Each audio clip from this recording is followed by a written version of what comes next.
Bonjour Alexandra, merci d'être présente avec moi. Bonjour, je suis super contente d'être là. Merci Elliot. Non, c'est moi qui suis très content. C'est pas tous les jours qu'on a des magiciennes dans le podcast. Donc, est-ce que tu peux peut-être commencer par te présenter et puis nous dire ce que tu fais et comment tu en es arrivé là? Avec plaisir. Moi, je suis magicienne depuis 35 ans. J'ai commencé à 15 ans et je ne fais que ça depuis. Et j'ai de la chance parce que c'est mon métier. C'est une passion qui est devenue mon métier. Et je fais ça jour et nuit. J'ai un moustique. Alors de temps en temps, je vais faire ça. Vous inquiétez pas. C'est pas que je suis banniérée, c'est qu'il y a un moustique qui rôde. Donc oui, j'ai une chance inouïe parce que tous les jours, je fais quelque chose de différent. J'apprends toujours. Je suis toujours en formation continue quelque part parce que le métier de magicien, c'est un métier où tu ne cesses d'apprendre, que ça soit par les nouvelles technologies, que ça soit parce que tu as envie de faire des nouveaux tours, que ça soit que je travaille énormément avec les entreprises, il faut s'adapter aux desiderata de chaque entreprise. Donc tout ça est assez nourrissant, palpitant, passionnant et je kiffe chaque jour. Donc je fais de la magie de close-up. Alors close-up en anglais, on le sait, c'est la magie rapprochée, mais beaucoup de scènes aussi, beaucoup de salons, beaucoup de festivals. Enfin, il y a plein. C'est ça qui est assez génial en fait en magie, c'est que sans mauvais jeu de mots, c'est à la carte. On a carte blanche, ça s'adapte à toutes les, oui, à plein de choses. Donc pour moi, c'est un bonheur de pouvoir faire plein de choses différentes. Ok, donc il y a vraiment de la passion, c'est pas juste un taf, quoi. Ouais, voilà, exactement. Je crois que ce qui est important pour moi, ouais, c'est cette passion, de se réinventer, pas chaque jour, mais quasiment, en tout cas à chaque spectacle, parce que j'ai 8 spectacles différents. Je suis en train de travailler sur mon 9e. Tu vois, j'en ai 4 différents avec mon papa. Parce que bon, alors ça fait partie de la présentation, même si c'est un peu long, mais mon papa, il a créé un théâtre de magie, un café-théâtre de magie dans le 4e, dans le Marais, en 1988. Donc tu vois, ça fait quand même quelques années, quelques décennies maintenant. Et on fait des spectacles de magie toute l'année. On est les seuls comme ça. Tu peux regarder, tu pourras googliser, Ah, comme vous on êtes les dit maintenant. seuls, d'accord. Ouais, on est les seuls à faire des spectacles comme ça. Et donc, on a 4 spectacles en duo ensemble, différents, totalement différents, avec une mise en scène, des tours évidemment différents, une histoire différente. Moi, j'en ai 3 en solo, donc ça fait 7. J'en ai un pour enfants et j'en ai un en anglais. Donc, en fait, ça fait plutôt 9 et je travaille sur mon 10e. Donc, tu vois, c'est ça qui est top, c'est que tu te remets en question. Tu sors souvent, en fait, en magie. Enfin, ça dépend des artistes, hein, d'ailleurs, mais tu sors souvent en magie de ta zone de confort. Parce que, comme je te le disais en préambule, on s'adapte. Parce que ce métier est génial, parce que alors par contre, si t'as pas envie, si t'as pas la capacité ou ouais, juste l'envie de t'adapter, alors zappe le métier, fais autre chose, parce que on est en constante adaptabilité. Alors ça c'est sûr. Tu vois, t'arrives à une prestation, c'est jamais pareil. La disposition des tables, si tu fais du table en table, souvent on fait ça, tu sais, pour les entreprises, on fait des petites scénettes, on va dire, de magie de 5-10 minutes par table, qui sont 300, et on va de table en table et on montre un petit peu une espèce d'amuse-bouche magique à chaque table pour que chaque convive ait vu un mini spectacle. Et donc ça, faut s'adapter parce que à chaque fois, t'as vu, regarde, il était là, bon, il va. On s'adapte à chaque fois et donc c'est ça qui est aussi bien parce que du coup, on fait jamais vraiment la même chose tout le temps. Ok, alors avant qu'on rentre un petit peu dans le détail de ce que tu fais aujourd'hui et de comment tu continues à apprendre, moi j'aimerais bien qu'on revienne à la genèse. Donc tu dis que tu as commencé à 15 ans. Ouais. Comment tu as commencé à apprendre? Comment déjà tu as touché à la magie? Alors je comprends qu'il y a ton père qui était déjà dedans, forcément Ouais. ça doit aider. Oui. Mais comment au début tu as appris? Est-ce que c'est que lui? Est-ce que tu as suivi des formations? Comment tu as Figure-toi que démarré la magie? c'est une bonne question parce que oui, bien sûr, j'ai un papa magicien, donc ça aide énormément pour les contacts, pour plein de choses. Seulement, en fait, à 15 ans, donc j'explique comment ça s'est passé, il y a des espèces de Jeux Olympiques, on en sort, nous, à Paris, en 2024, on est, donc, je sais pas quand est-ce que tu vas diffuser ça, mais on est en août. Pas Donc, beaucoup après. ouais, voilà, donc ça vient de se finir. Et il y a des Jeux Olympiques aussi de la magie, qui se passent tous les 3 ans dans une ville différente du monde. Et en 88, mon papa est engagé à La Haye, en Hollande. Et donc, il y a plein d'artistes différents. Et là, quelque part, c'est un électrochoc. C'est un choc parce que cet événement se passe sur une semaine. et c'est de 8h du matin à 3h du matin. Donc c'est vraiment non-stop. T'as que des passionnés, on fait que de la magie. Dans le hall, on parle de magie. Il y a des concours de cartes lancées, celui qui lancera le plus loin. Il y a des conférences, des magiciens, des dealers. Alors les dealers, ça n'a rien à voir avec ce qu'on connaît dans notre vie de tous les jours. C'est les marchands de trucs. Parce qu'il y a des boutiques de magie. Il y a, je sais pas, peut-être une centaine de marchands de trucs. Donc on a des nouveautés qu'on n'avait jamais vues du monde entier. Donc c'est génial de découvrir tout ça. Il y a des conférences, des spectacles, des concours pour pouvoir faire connaître les nouveaux talents émergents. Et je suis galvanisée par tout ça. Et mon père fait un spectacle devant 700 personnes, une salle en gradin comme ça. Il fait son dernier effet avec des gobelets, un tour assez classique, mais avec sa touch à lui. Et là, à la fin de ce tour, tout le monde se lève. Et là, je me dis, waouh, en fait, avec un simple tour de magie, tu peux créer des émotions aussi forte que ça. Ah ouais, c'est génial. Et puis là, c'était la crème de la crème. En plus, il a fait lever du coup tous les meilleurs magiciens du monde. Voilà, donc voilà, c'est fou. Moi, j'ai pris ça en pleine face. Je me suis dit, oh ouais, c'est ça que je veux faire magie. Et le deuxième électrochoc que j'ai eu dans ce même congrès, qui est à la FISM, F-I-S-M, c'est qu'il y avait une femme magicienne. Une femme magicienne qui existe toujours, une femme américaine qui s'appelle Lisa Mena. Et je vois en fait qu'elle fait ses tours, elle fait des changements de costume en close-up, donc cette magie rapprochée un peu avec le contact avec le public. Elle fait des tours avec ses chaussures, avec ses talons aiguilles, elle fait des choses féminines, mais sans être over féminin, on va dire. Et en fait, elle joue pas sur le fait qu'elle est une nana forcément. Parce que jusqu'à présent, si tu veux, je me permets de te tutoyer, hein, Elliot, hein. Mais bien sûr, vas-y. Jusqu'à présent, en fait, si tu vois une nana sur scène, c'est une assistante de magicien qui sert la soupe au magicien. Elle est en maillot de bain pour pouvoir faire des détournements d'attention sur plutôt elle, ça, tu vois, c'est son physique plutôt que autre chose. Et donc, c'est ça que t'as. Et donc, tu peux pas avoir des petites filles qui disent « Ah ouais, je serai magicienne, je serai assistante de magicienne plus tard. » Tu peux pas t'identifier à ça. Donc, quand j'ai vu Lisa Mena faire sa propre magie et ne pas servir la soupe à quelqu'un, je me suis dit « Ah ouais, c'est possible, je veux faire ça. » Donc, tu vois, ce double électrochoc a fait qu'en 88, à 15 ans, j'étais évidemment à l'école, et je me suis dit « Ouais, c'est bon, je vais faire ça. » Ok, et donc à partir de là, qu'est-ce que t'as fait? Est-ce que t'as regardé des vidéos YouTube? Ah bah non, ça n'existait pas à l'époque, donc comment ça se passait d'ailleurs? Là, c'est là où rentre en compte le fait d'avoir une chance inouïe, d'avoir un papa magicien.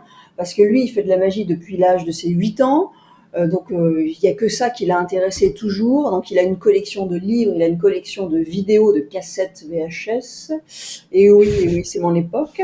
Et donc je peux voir, il me montre tous les plus grands magiciens, que ça soit en scène, en close-up, parce que justement, il veut que ma culture, on en reparlera d'ailleurs pour l'école après, ma culture soit plurielle et pas juste fixée sur le close-up, parce que moi je fais du close-up, alors toi tu feras du close-up. Justement, quand on a commencé à travailler ensemble avec papa, on a fait notre premier duo en 99.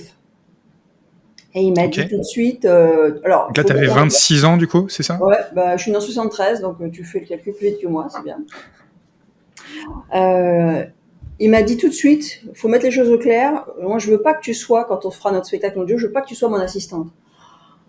C'était un soulagement parce que je lui dis génial, parce que en fait moi je voulais pas être assistante de magicien, ouais. Et donc il voulait que ça soit comme ça, qu'on soit à égalité, qu'on soit pas, il y en a une dessous et un qui est au-dessus.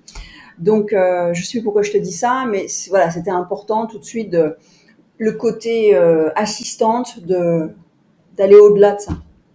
Ouais, donc tu as mis quand même 11 ans avant d'arriver au niveau de faire le spectacle, ou ça s'est fait petit à petit? Comment au début parce que j'imagine qu'il y a dû y avoir des étapes avant ça? Absolument, c'est-à-dire que oui, tu as raison, j'ai fait une ellipse, c'est-à-dire qu'à 15 ans, je prends la décision de devenir magicienne, il me donne un jeu de cartes, il me donne un livre, il faut que j'étudie par moi-même un livre. Je me disais, tiens, je croyais que ça aurait été plus simple.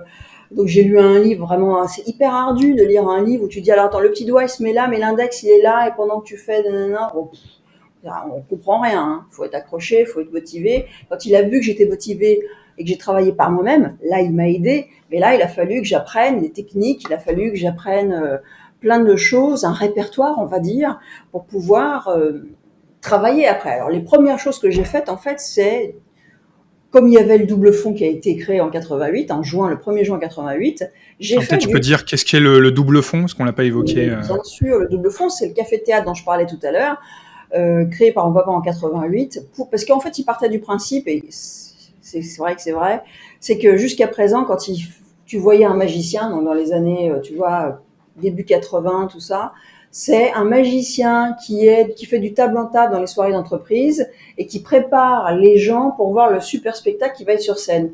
Mais le magicien de close-up, il est un petit peu, tu vois, oui, il est là, c'est sympa, mais enfin sans plus. Le magicien de scène, c'est ça le plus important. Et ça l'a un peu gavé au fil des années. Et il s'est dit, bah attends, on va voir des pièces de théâtre, on va voir des musiciens sur scène, on va voir des comédiens de stand-up. Bah ouais, on va aussi aller voir des magiciens qui font un spectacle construit avec une mise en scène. Et il a créé le double fond, qui est dans le 4e, dans le Marais, métro Saint-Paul, et on est là depuis 36 ans. On fait des spectacles de magie construits où on montre que la magie, c'est pas pour les enfants, ringard, on dépoussière un petit peu. Et Éric Antoine a fait beaucoup de bien, parce que nous, parce que le double fond, c'est une salle de close-up, c'est-à-dire 50 places, pas plus. Éric Antoine, lui, il a fait des zéniths, donc il a montré exactement la même chose, le théâtre et la magie, mais à des échelles beaucoup plus grandes. Donc ça a été, grâce à Éric, ça a été plus vite de pouvoir éduquer, on va dire, les spectateurs, le public, à ce que la magie, ce n'est pas que poussiéreux, on va dire. Est-ce que c'est un marché qui grossit ou qui se réduit, d'ailleurs, qui se contracte, la magie? On pourra en parler après, parce que là, je suis dans mon ellipse, que j'ai déjà ellipsé, donc c'est un marché qui va là, comme ça, et qui, tu vois... D'accord, donc qui continue de grandir, ok. Continue de grandir, c'est énorme. On se rend pas compte, en fait, mais attends, je te dis, redis-moi ça après, je te répondrai. Donc, mes premières armes, je les fais dans table en table, c'est-à-dire je suis au double fond, et donc il y a la terrasse dehors, il y a l'intérieur et il y a la salle de spectacle en bas. Et donc les gens ils viennent boire un coup, et c'est une des particularités du double fond, c'est on vient boire un coup en terrasse et il y a un magicien ou une magicienne qui vient faire un tour pendant que tu bois ton café ou ton coca. Et donc tu vois, c'est une espèce de teaser pour qu'après, s'ils ont envie, ils vont voir un spectacle de magie en bas. Et donc j'ai fait ça pas mal de temps, pas mal d'années. C'était très dur parce qu'en fait, moi je suis hyper timide à la base. Je suis comme ma maman, et rien que le fait de dire bonjour à quelqu'un, pouf, j'étais rouge pivoine. Donc ça a été très compliqué de se Ça a bien évolué quand même, je crois, non? Je veux dire, heureusement, parce que j'ai travaillé pour ça. Pour moi, il y a qu'un seul mot. Si tu me poses quelle est la qualité majeure en magie ou pour faire de la magie, c'est travailler. Avoir conscience du travail énorme que ça représente. Parce que bien sûr, on travaille la technique, ça me paraît la base, puisque tu es magicien, mais le plus important dans tout ça, c'est la présentation. Quel est ton personnage? C'est quoi que tu veux exprimer? L'histoire? Comment tu te positionnes face au public? Enfin, tu vois, il y a tellement de choses à apprendre. Donc, je fais ça pendant plusieurs années, du table en table, en entreprise, au double fond. Puis, un jour, mon papa, il me dit en 98, allez, ça serait sympa qu'on construise un spectacle en duo. Je lui dis, oh là là, ça va être compliqué, je serai jamais capable de... Moi, mon grand truc, c'est de pas être sûr de moi. Tu vois, quand on se disait en préambule tout à l'heure, il était 15h20, et j'étais déjà en train de regarder sur mon téléphone, oh là là, attends, le téléphone d'Eliott, je me suis trompée de lien, je me suis trompée d'heure. Tu vois, c'est un peu, ça me définit un peu ça. Et donc, t'imagines, il y a plus de 20 ans, j'étais encore moins sûre de moi. Donc, le fait qu'ils me disent, allez, on fait un spectacle ensemble, j'étais pétrifiée, quoi. Bon, bref, en 99, on construit un spectacle, on l'écrit tous les deux, à 4 mains, et pas que lui qui veut parler, on fait un truc, tu vois, à égalité. Et ça marche super bien, et je me sens bien et tout, pour qu'en 2001, donc 2 ans après, ils me disent, tu sais, ça serait bien que tu fasses un one-woman show. Alors, je lui dis, bah non, attends, ça va être plus dur, parce que là, je suis toute seule et tout. Il dit, justement, t'es capable, allons-y, qu'est-ce que t'as envie d'écrire, qu'est-ce que t'as envie de dire? Il a écrit, je lui ai dit ce que j'avais envie d'exprimer, etc. Et j'avais mon premier one-woman show qui s'appelait Seul, qui s'appelle toujours Seul d'ailleurs, parce que j'étais seule en scène, pas en duo, etc., etc. Voilà, donc un peu, c'est ça la progression pour répondre à ta question. Et alors, je vais te reposer la question quand même que j'ai posée tout à l'heure sur la taille du marché. Donc tu disais que c'était en forte progression. Ça représente quoi, l'industrie de la magie aujourd'hui? Écoute, je sais pas ce que tu veux comme terme de pourcentage ou je sais pas quoi, mais ce qui est sûr, c'est que la magie, depuis Harry Potter, depuis Éric Antoine, depuis la série Le Mentaliste, depuis plein de choses comme ça, et puis aussi il faut pas négliger le fait que David Copperfield, que tu connais peut-être pas parce que t'as pas vu ses spectacles, mais par contre t'as déjà entendu le nom, ça veut dire que c'est un mec qui est connu mondialement.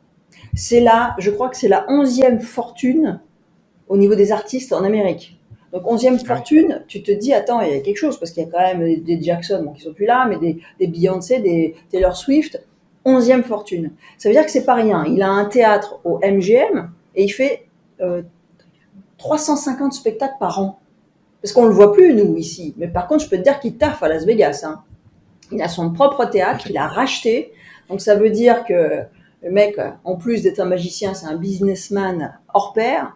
Donc ça, c'est ça qui est aussi intéressant dans notre métier de magicien. C'est pas juste, tiens, je vais te faire un truc avec des cartes ou des élastiques. C'est qu'il y a tout un univers avec. Il faut savoir se vendre, il faut gérer ses affaires, il faut savoir, enfin, il y a tellement de choses qui rentrent en ligne de compte.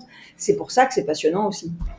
Et donc oui, le métier de magicien, c'est en expansion parce que maintenant, pour les l'événementiel, la plupart du temps, tu as un magicien ou une magicienne qui est dans un truc d'événementiel.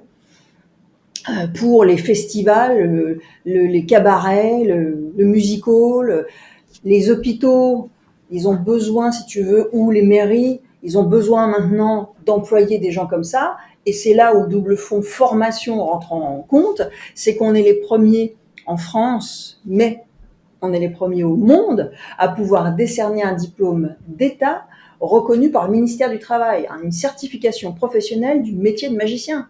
C'est énorme pour la reconnaissance de l'art magique et pour le métier de Alors, magicien. du coup, ça c'est super. Alors, tu fais une parfaite transition. Je te remercie. Qu'est-ce qui qu'est-ce qui change entre comment toi tu as appris, la magie et aujourd'hui, pour se former à la magie? J'imagine qu'on déjà je parlais de YouTube tout à l'heure, on a accès à beaucoup plus d'informations, on a peut-être plus de technologies. C'est énorme. Comment ça se passe aujourd'hui?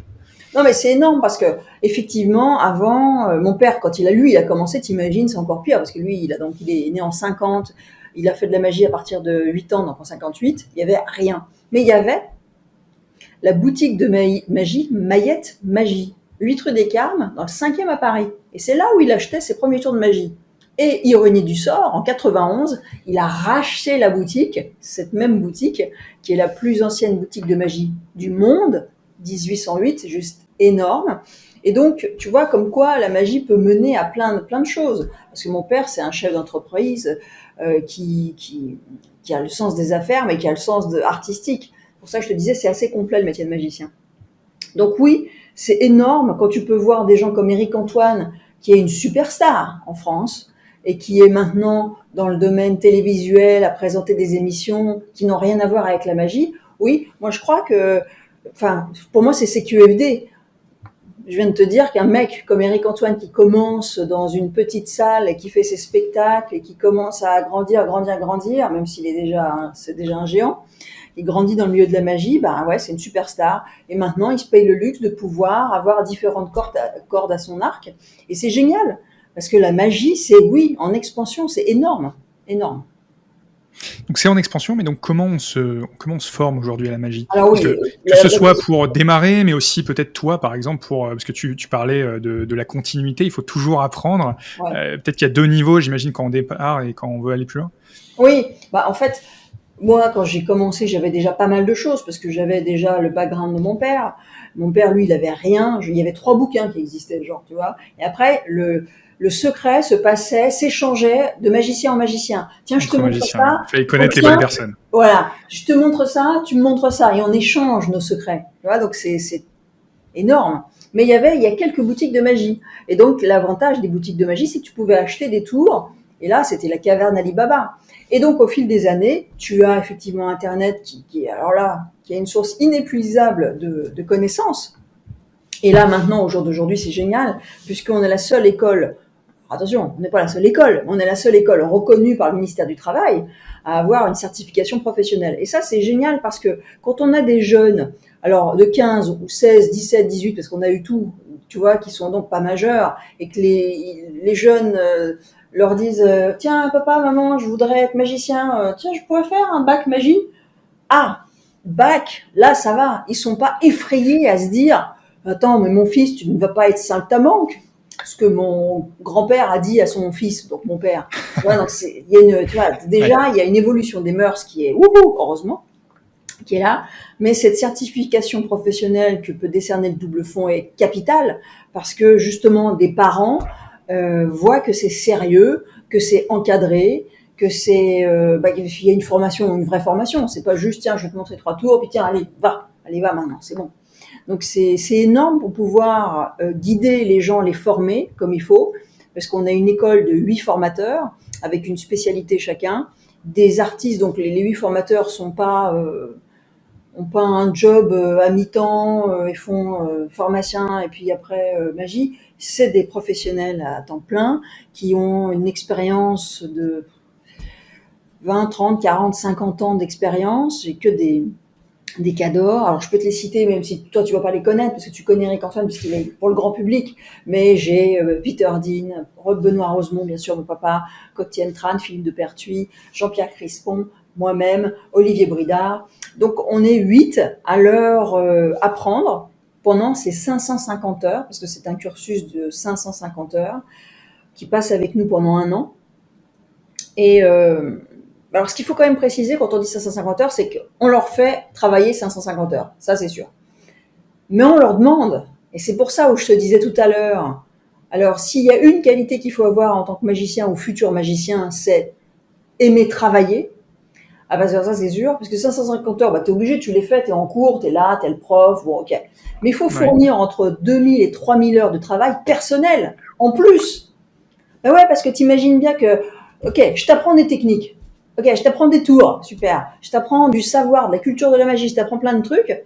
Mais maintenant, qu'est-ce que tu vas dire? Qu'est-ce que tu vas en faire? Qu'est-ce que tu vas digérer tout ça et tu vas ressortir quoi? Ben voilà, c'est ça qu'il faut qu'ils étudient par eux-mêmes. Il faut que nous, après notre travail, en plus de leur apprendre un répertoire pour constituer un répertoire de magie, si tu veux, il faut qu'on voit ah ouais, ça c'est intéressant quand il est comme ça, voilà, il est plutôt timide, on va travailler sur sa timidité. Et on va tirer des fils pour pouvoir mettre en exergue le truc qui lui correspond le plus, parce que c'est quand même très difficile, quand tu commences la magie, de savoir dans quelle voie emprunter. Alors, c'est quoi les grandes voies dans la magie? Parce que tu parlais de close-up, peut-être, Alors, en fait, comment on différencie ouais, en fait, quand on apprend dans notre cursus de 550 heures, on fait 5 catégories. On fait carte, close-up, magie pour enfants, mentalisme et magie de salon-scène. Donc, on a ces 5 catégories et on leur apprend donc le répertoire sur ces 5 catégories-là. Parce que comme ça, c'est assez versatile, comme ils disent, j'aime bien ce mot en anglais, versatile.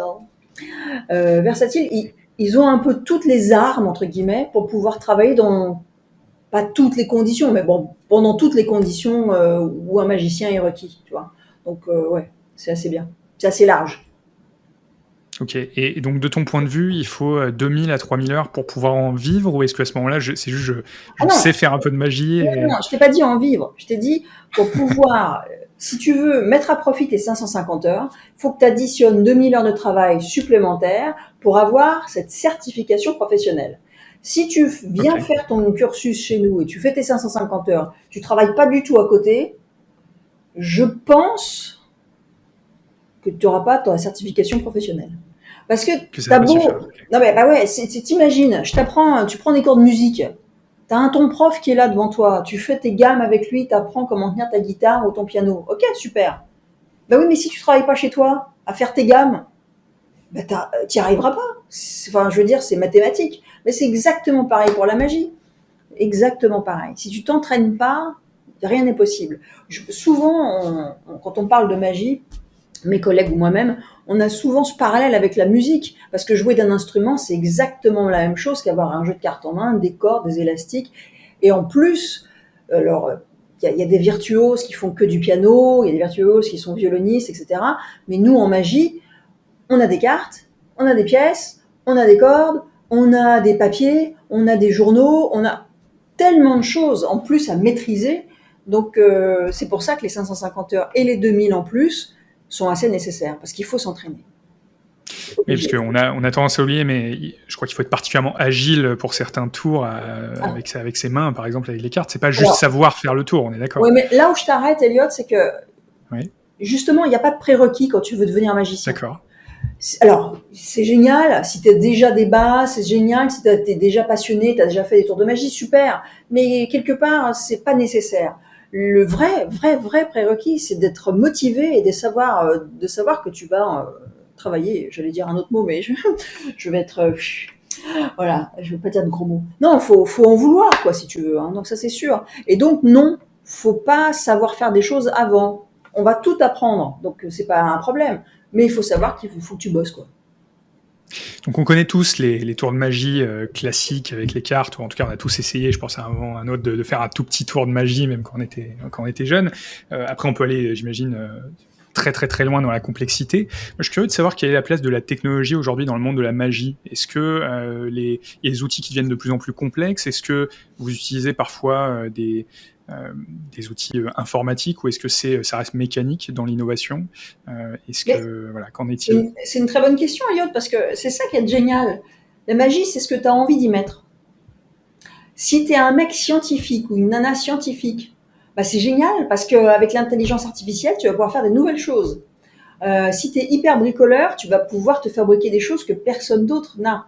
Mais si tu as juste envie de faire de la technique, parce que c'est génial aussi juste la technique, c'est la pureté, la beauté de la pureté, bah tu fais juste des cartes, tu fais juste des pièces, tu fais juste... Donc tout est possible parce que justement il y a de la place pour tout le monde. Et c'est ça qui est formidable, c'est comme des chanteurs, c'est comme si tu me disais, mais alors dis-moi, est-ce que c'est toujours possible d'inventer des tours de magie? Bah, tu ne me poserais pas la question si j'étais chanteuse. Parce que c'est toujours possible d'inventer des nouvelles chansons. Bah, c'est exactement pareil pour la magie.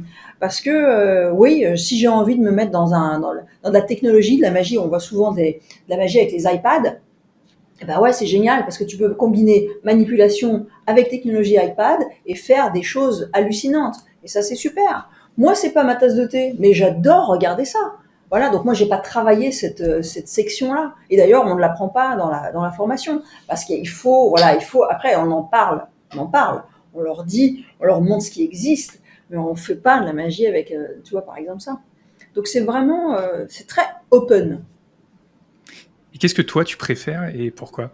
Mmh, moi, ce que je préfère, je vais te dire, c'est j'ai découvert que pour moi, en tout cas, la magie était qu'un moyen de communiquer avec le public. Moi, ce qui me fascine, ce qui me passionne, c'est juste de passer un moment avec les gens, par le biais d'un tour de magie, de communiquer une histoire, de passer un bon moment avec eux. Tu vois, un des plus beaux compliments qu'on nous ait fait après un spectacle de papa et moi, le mec il ressort et il nous dit oh là là, mais votre spectacle ça devrait être remboursé par la sécurité sociale. Bah, tu vois, voilà, c'est pour ça que je fais ce métier. Pour les étoiles dans les yeux, pour là, tu vois, pour moi, les JO, ça a été magique. Pour moi, les JO, les Français, ils étaient main dans la main, ils étaient à hurler pour que tous les athlètes se donnent au mieux, les athlètes français, bien entendu, mais aussi les autres. Il y avait une espèce d'union, il y avait une espèce d'unité qui était magique.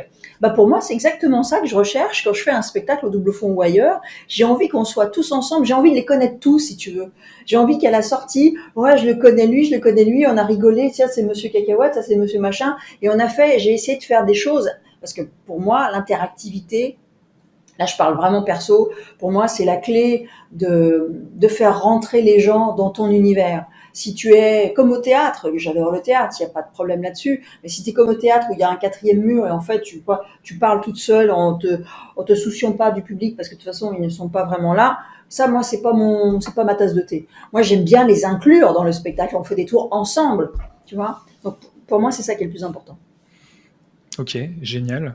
Alors on pourrait imaginer que atteint un certain niveau, tu pourrais te satisfaire de tout ce que tu fais, parce que pour le commun des mortels, j'imagine qu'on verra pas la différence entre un tour très complexe et un tour juste complexe.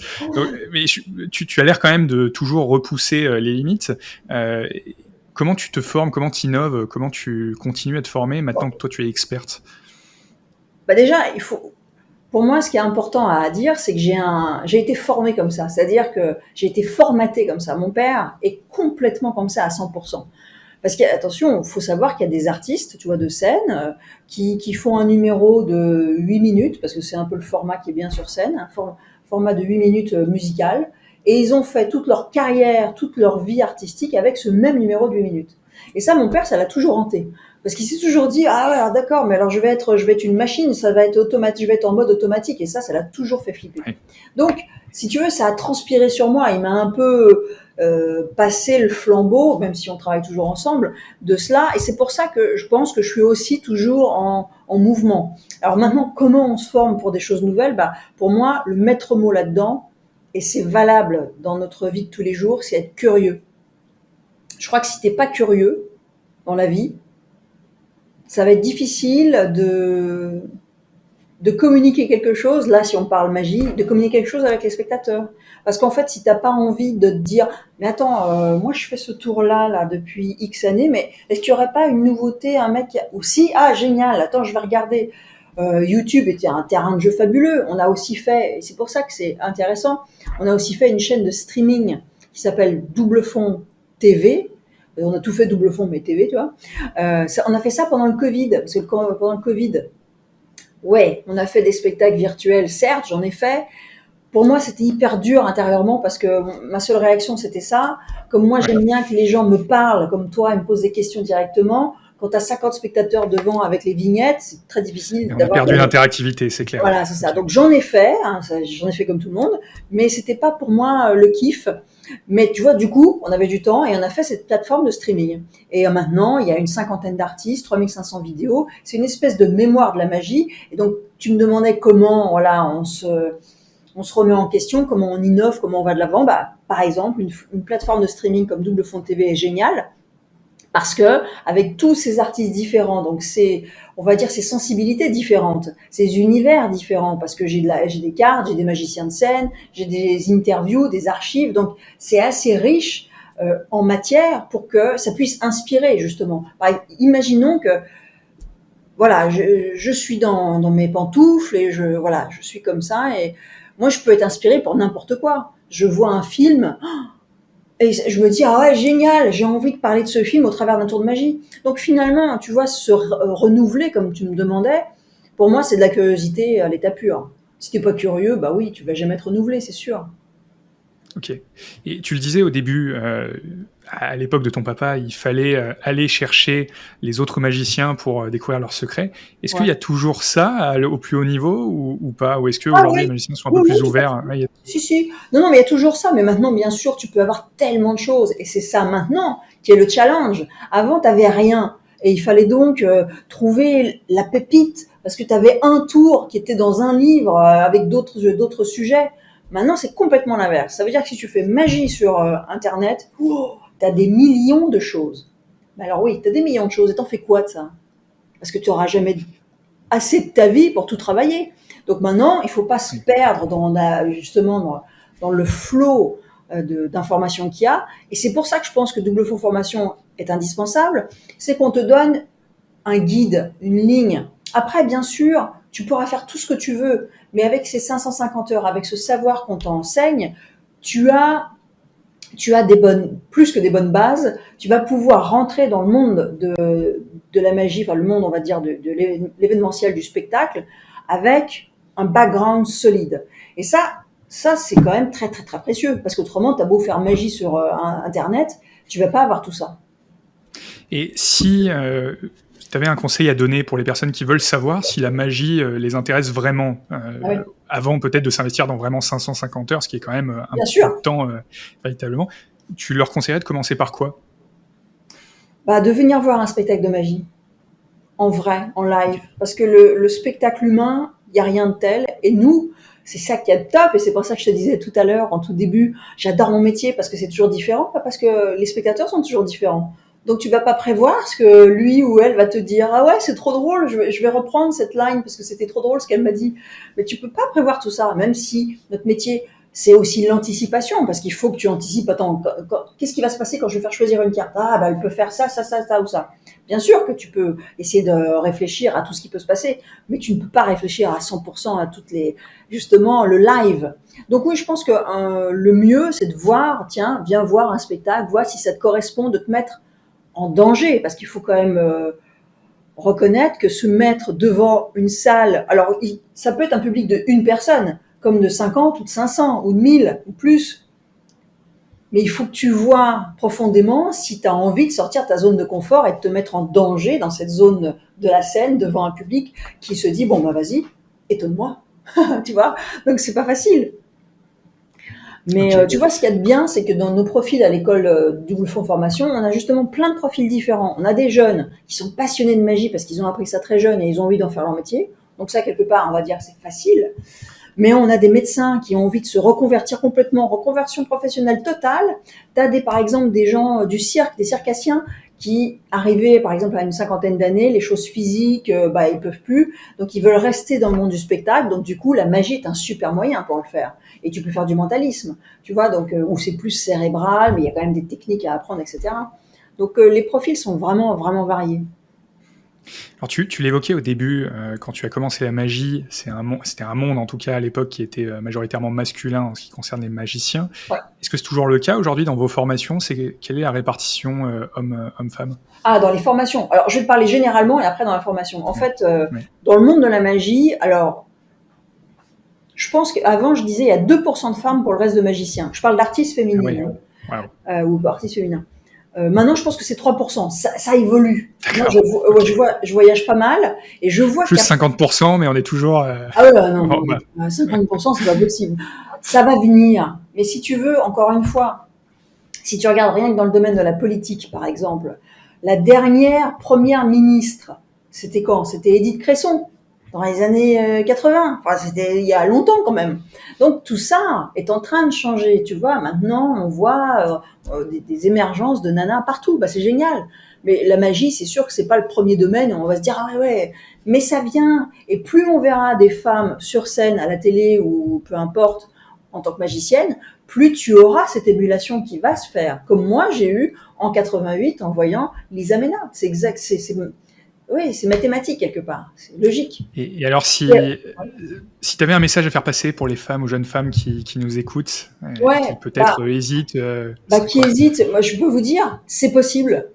J'en suis la preuve vivante. Alors ouais, tu vas te dire ouais, mon père est magicien. Ouais, mais pour moi j'ai pas compris. Quand je voyais mon père petite, enfant, et qui faisait des tours de magie, tout ça, je me suis pas dit ouais génial, je serais une femme magicienne. Non, parce que j'avais pas la possibilité de m'identifier. Et quand je l'ai vu à 15 ans, là je me suis dit oui. Alors là maintenant c'est bon, ok, j'ai compris, j'y vais. Parce que déjà j'avais ça en moi forcément. Et tu vois, quand je te dis tout à l'heure, j'étais hyper timide, mais vraiment maladivement. Je crois que c'est pas par hasard non plus si j'ai fait de la magie, parce que je pense que j'avais besoin de me sortir de ce cocon, tu vois. Et pareil, mon Ça a père été ta thérapie. exactement, exactement. Je crois que c'est mon père a une intelligence folle de pas. Tu sais que si tu aides un papillon dans son cocon à ouvrir le cocon et pour qu'il puisse sortir, bah, en fait, tu vas lui casser les ailes. Et ben, c'est génial parce que justement, il m'a pas du tout fait ça, papa. Il m'a laissé m'engluer, me battre. Évidemment, qu'il m'a aidé, mais sans me couver, parce que je pense qu'il m'aurait couvé, ça aurait pas marché, je n'y serais pas arrivée. Donc, Génial. ouais, pour moi, pour les filles, ouais, c'est possible, les filles, sans problème. Ouais, ça va peut-être être plus dur parce que vous allez être entouré de mecs, mais sans arrêt. Alors ça, c'est sûr, parce que le monde de la magie est extrêmement masculin. Mais moi, j'ai jamais vu ça comme un problème. Alors attention, bien sûr, problème du harcèlement, problème de tout ça. Moi, j'ai eu une chance inouïe. J'en ai pas souffert. Hein. Je touche du bois, j'en ai pas souffert. J'ai pas eu, comme tout le monde, j'ai eu des mauvais exemples, mais ça n'a jamais été terrible.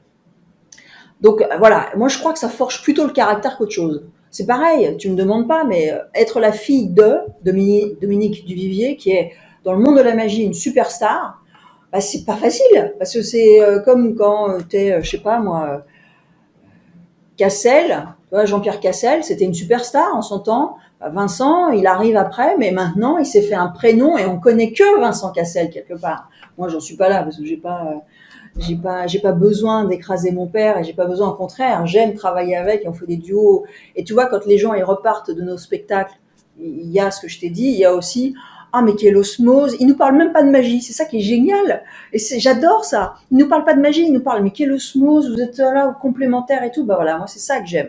C'est ça que j'ai envie. C'est pas montrer, je suis super forte techniquement. Ça m'intéresse pas, ça. Moi, c'est l'humain qui m'intéresse en premier. Donc oui, les filles, Génial. il y a de la possibilité. Faut juste le vouloir et être un petit peu, voilà, faut s'entraîner, quoi. Écoute Alexandra, merci beaucoup pour ces réponses, c'est hyper intéressant. Ce que je te propose, c'est de passer aux questions de la fin, avec donc Ah, la première question qui est la plus large. La formation dans 10 ans, pour toi, c'est quoi? la formation double fond formation. Ah, on peut parler effectivement de double formation. Moi, je suis Ah curieux de bon. savoir quelle est la visio dans 10 ans. Et... Bah, pour moi, alors si on parle de double fond formation, c'est évidemment qu'on soit toujours là parce que ça va de soi. Pour moi, c'est une nécessité de montrer de la reconnaissance de notre métier de magicien est capitale. On est les premiers au monde. J'espère qu'il y aura plein d'autres pays parce que là, on a ouvert une porte, mais j'espère que c'est donc la porte de la France. Et en plus, c'est génial parce que la France, c'est quand même le pays de Robert Houdin, le père de la magie moderne. Et c'est juste génial qu'on soit les premiers. C'est une espèce de continuité, si tu veux, qu'on soit les premiers à pouvoir décerner cette certification professionnelle. Et j'espère que dans 10 ans, eh bien, il y aura 50-50 magiciennes, magiciens, et que on aura autant de nanas que de mecs, et que voilà, c'est super. Mais la magie ne cessera jamais. Je suis sûre qu'il y avait de la magie à la préhistoire. Il se faisait avec des cailloux qui se faisaient disparaître, où ils produisaient du feu, et là, oh, trop bien. Donc la magie, il y aura toujours de la magie, parce qu'on a besoin de magie, parce que c'est énorme. Tu vois, pendant le Covid, on était frustrés tous parce que on n'avait plus ce contact humain. Et on a besoin de se retrouver, on a besoin de vivre ensemble des émotions. Donc le spectacle vivant, moi je te dis encore une fois, j'ai une chance inouïe de pouvoir travailler dans ce que j'adore et de faire des spectacles vivants tous les soirs. Génial. Est-ce qu'il y a une personne ou un média qui t'inspire, peut-être dans l'univers de la magie ou dans l'univers de la formation, qui t'intéresse pour Double Fond? C'est très difficile comme question parce qu'il y en a tellement. Parce que tu vois, des gens comme Michael Jackson, moi ça m'inspire énormément, Meryl Streep Ok. aussi, Julia Roberts, Moulin Rouge, le film m'inspire énormément. Mais je crois que la personne qui m'a le plus inspirée tout au long de mon existence de magicienne, c'est mon père. Parce que d'avoir un exemple d'un mec qui ne cesse de travailler, parce que encore aujourd'hui, là, on est je sais pas quoi août, on est le 16 août, tu vois, hier soir, dans la nuit, on a tourné 10 tours de sa création. Il continue d'inventer toutes les semaines 5-10 tours. Et c'est son truc, il continue, quoi. Et il a, donc cette année, il a 74. Mais c'est Ah génial. oui. Ça veut dire que jamais, déjà, jamais il s'arrêtera. Ça veut dire que il continue. Donc peut-être que les maladies, genre Alzheimer, tout ça, peut-être qu'elles vont, tu vois, ça les repousse. C'est une espèce de fight de tous les jours. Il continue les spectacles avec moi, tout ça. Donc ouais, mon père, c'est assez. Ouais, j'ai beaucoup de chance. Super. Et on sent la passion, en tout cas, pour vous deux, donc Non, mais c'est vrai, hyper c'est chouette. pas fin. Et puis tu peux pas feindre quelque chose comme ça. J'ai beaucoup de respect, beaucoup d'admiration pour papa. Évidemment pour plein d'autres artistes, pardon, comme Michael Weber, Ricky Jay, comme David Copperfield. Pour moi, c'est un mec hallucinant. Il a, comme on parlait d'éduquer le public, mais c'est fou ce qu'il a fait. Il a commencé par les émissions de télé. Il a été le premier en jean, t-shirt, basket. Tu vois, ça montrait comme Robert Houdin à son époque. Robert Houdin, la force et l'intelligence qu'il a eue, c'est de s'habiller comme les gens de son époque. Et pas de s'habiller avec le chapeau pointu Merlin, tout ça, ou en Fu Manchu avec tu sais, des robes un peu asiatiques. Il s'habillait en frac comme les gens s'habillaient à son époque au 19e siècle. Ben ça, c'était fabuleux. Ben, Copperfield, c'est ce qu'il a repris. Et pour montrer que le magicien est quelqu'un d'actuel, quelqu'un d'aujourd'hui. Donc, j'ai plein de gens comme ça qui m'inspirent énormément. Ma maman m'inspire énormément d'être quelqu'un d'aussi. Non, mais c'est vrai, tu vois, j'ai pas besoin d'avoir des noms. Moi, ma famille m'inspire énormément parce que ma maman, c'est quelqu'un de bon, de dédié. Il te rend compte, elle a eu 2 générations de magiciens. Mon père et après sa fille. Donc c'est quand même double peine, quoi. Tiens, maman, je te montre un peu. Ah, ouais. Mais elle est toujours là. Ouais, super, tu vois. Donc c'est top d'avoir des soutiens pareils. Super. Est-ce qu'il y a un livre sur ta table de chevet? Ah oui, oui, oui. Bah écoute, c'est marrant. Sur ma table de chevet, là, en ce moment, c'est le livre que ce mec, j'adore, Alan Rickman. Il a une espèce d'autobiographie. En fait, c'est un journal. Il est sur ma table de nuit. Voilà, c'est celui que je vais lire là bientôt. Super, Tu bah, vois, donc génial. c'est Bon. pas un livre de magie. Ça m'empêche pas d'avoir un Non, livre de non, mais très magie bien. aussi, mais c'est plutôt ouais des gens comme ça qui sont très inspirants. J'ai aussi, je suis très inspirée par les pensées de Jacques Attali. Je trouve c'est quelqu'un de profond qui est. Alors, tu vois, quand on parlait de curiosité, cette personne, moi je trouve ça hallucinant. Il côtoie les plus grands esprits de son temps. Il est chef d'orchestre, il est écrivain, romancier, mais c'est génial de pouvoir être si pluriel dans une vie. Et c'est ce que j'essaye moi, à mon petit niveau de faire, c'est-à-dire d'être magicienne, mais aussi de m'intéresser à la science, d'être, ah oui, il faut quand même faire tourner son business, etc., etc. Donc il y a tellement de choses, c'est très riche. Il y a plus de possibilités que de temps pour tout faire. Voilà, on est d'accord. Est-ce que tu as un outil, qui soit digital ou je sais pas, peut-être en l'occurrence un petit tour de magie qu'on peut aller acheter par exemple dans la boutique ou quelque chose que tu aurais envie de partager? Là, ici, Oui, oui, oh oui, enfin non, pas mais forcément là oh là à là, mais recommander. alors là c'est pareil, c'est une question hyper vaste que tu poses parce que le téléphone, c'est un super outil parce que t'imagines qu'avant, pour pouvoir te filmer, tu vois, par exemple, tu t'entraînes à un tour. Bon alors tu le fais devant le miroir. J'ai un miroir, je sais, c'est pour ça que je montre. Tu le fais devant le miroir. Mais enfin le miroir, c'est très complaisant entre guillemets parce que tu fais la technique et au moment où tu fais la technique, tu fermes les yeux. Bon bah, c'est génial devant le miroir. Hop, ah c'est génial, je l'ai pas vu. Bah oui, tu l'as pas vu, t'as fermé les yeux. Oui, mais ça, tu le sais pas parce que tu le fais automatiquement. Alors que quand tu as Ouais. un téléphone, hop, tiens, je me filme et je regarde. Ah putain, j'ai fermé les yeux, c'est pas bien. Donc c'est génial, c'est un outil fabuleux pour se filmer, pour les recherches, pour plein de choses, pour archiver, pour les sources. Il y a tellement de jeux. Donc oui, un téléphone, c'est génial parce que maintenant c'est plus qu'un téléphone. Maintenant, un Top. outil, moi l'outil que je préfère en magie, c'est un jeu de cartes. 52 cartes, tu peux faire des millions, et là je suis pas marseillaise, hein, des millions de tours avec un simple jeu de cartes ordinaire. Super. J'adore. Dis-moi Alexandra, où est-ce qu'on peut te trouver? Ah, on peut me trouver sur Instagram, par exemple. Alors c'est Alexandra Duvivier Off, comme officiel. Instagram, je publie régulièrement parce que justement pour moi Instagram, c'est la continuité de mes spectacles de magie. Je t'explique parce que les réseaux, t'es d'accord que c'est pas ma génération. J'ai 50 ans, ça vient de il y a pas si longtemps, c'est un truc qui est quand même pas inné. Mais ce que j'adore sur les réseaux sociaux, en l'occurrence Instagram ou Facebook, c'est que je crée un lien avec les spectateurs. On commence à se connaître et tout, et à la fin d'une heure et demie, pouf, ils s'en vont. Bon, c'est nul, ça, attends, on était presque amis là. Et ben avec les réseaux sociaux, je continue ce lien. Je leur dis tiens, vous avez vu cet effet-là, ou tiens, j'ai été au musée du Louvre, etc. C'est pour moi les inspirations magiques que j'ai du moment. Et c'est voilà, c'est garder ce lien. Donc pour moi, Instagram, j'adore de ce point de vue-là. Je ne passerai pas à mes Super. enfants parce qu'il faut faire attention quand même. Mais tu vois, voilà, tout est bon et tout. Il y a toujours du bon et du mauvais dans toute Bien chose. sûr. Il faut savoir l'utiliser, mais bien utiliser, c'est sympa. Ok, Exactement, exactement. génial. Écoute Alexandra, c'était un super épisode, hyper intéressant, assez différent de ce dont on a l'habitude, donc vraiment Je top. suis Et contente. j'espère que ça aura donné envie à quelques-uns d'aller voir plus loin. Ouais, voilà, Euh, vous pouvez venir au double fond me voir en spectacle parce que tu vois, encore une fois, pour moi, je dis ouais, c'est génial la magie, interactivité, tout ça. Oui, mais le mieux, c'est de venir voir sur pièce parce que si ça se trouve, je dis que des cracks. Faut pas me croire sur parole. Faut venir au double fond voir un spectacle de magie. faut venir vérifier. Faut Ça venir marche. vérifier, voilà. Faut venir à la boutique de magie. Faut regarder la chaîne de streaming. Et je vais vous faire un petit truc, justement parce j'aime bien les cartes. Regarde, j'ai des cartes. Bon, ce qu'il y a de bien, c'est qu'elles sont toutes différentes. Même de loin, si je sais pas si tu vois, elles sont vraiment différentes.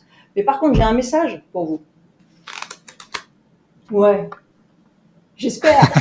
On va se voir bientôt.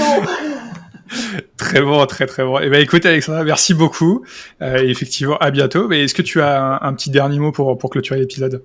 Ah bah, c'est toujours pour moi un plaisir de partager quand on me pose des questions comme ça sur ma passion, bon, qui est un métier, mais qui est ma passion, parce que j'ai envie que le plus grand nombre sache que la magie c'est génial, qu'on peut la partager, parce qu'on peut l'apprendre. Souvent on se dit ah bon, la magie ça s'apprend. Bien sûr, il y a des boutiques de magie, des chaînes de streaming, enfin comme je vous ai déjà tout raconté. Et pareil pour l'événementiel. Moi ce que j'adore, tu vois, là je vais faire une presta pour Lancôme où ils veulent faire c'est la sortie de leur nouveau parfum. Il a fallu que j'invente un truc avec leur parfum. Mais c'est génial. Et là, c'est pas des cartes, hein. Et là, c'est pas, non, c'est leur parfum. Alors là, tu peux pas tricher avec ça. Donc, c'est ça qui est top, c'est que pour moi, le mot le plus important, c'est oui, soyez curieux dans votre vie de tous les jours. Moi, je le suis pour la magie parce que je pense que c'est un super vecteur de pouvoir partager ça. Et après, c'est un puits sans fond, en fait, finalement, d'expériences qu'on a envie de partager. Quand tu vas voir un comédien de stand-up, qu'est-ce qu'il te raconte? Des histoires qui lui sont arrivées. C'est exactement pareil pour une magicienne. Exactement pareil. Tiens, j'ai été dans un magasin, j'ai vu ça. Ah ouais, trop bien, etc., etc. Donc, ouais, venez voir un spectacle vivant. Super. Et écoute, Alexandra, merci beaucoup encore une fois et à bientôt. Merci à tous. À très bientôt. Merci, Elliot.